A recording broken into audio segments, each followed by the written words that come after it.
विष्णू आणि इंद्र, शक्तिशाली हिंदू देवता, महिषासुरच्या नेतृत्वाखालील राक्षसांना पराभूत करण्यासाठी भयंकर युद्धात दैवी शस्त्रे वापरून त्यांना अंडरवर्ल्डमध्ये हद्दपार करण्यासाठी, वैश्विक व्यवस्था आणि शांतता पुनर्संचित करण्यासाठी एकत्र आले. आर्यावर्ताच्या गजबजलेल्या शहरात प्रतिष्ठित श्री व्यंकटेश्वर टॉवर येथे अचानक आणि रहस्यमय घटना घडली. शक्तिशाली राक्षस राजा महिषासुराच्या नेतृत्वाखाली अंडरवर्ल्डमधील राक्षस एका पोर्टलमधून बाहेर पडले आणि त्यांनी कार्यालयाच्या इमारतीवर हल्ला केला.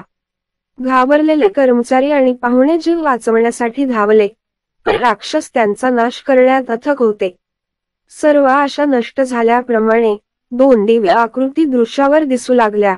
भगवान विष्णू आणि भगवान इंद्र, विश्वाचे रक्षक, दिवस वाचवण्यासाठी आले होते. त्यांच्या दैवी शक्तींनी त्यांनी राक्षसांशी युद्ध केले आणि त्यांचा एक एक करून नाश केला.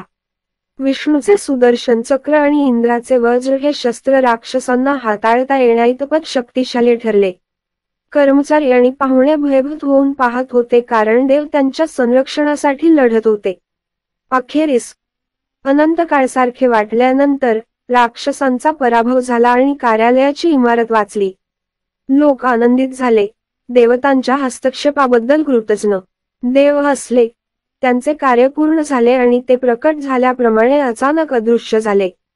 आर्यावर्त शहराने विजय साजरा केला आणि श्री व्यंकटेश्वर टॉवरचे नाव बदलून दैवी संरक्षणाचा टॉवर असे ठेवण्यात आले.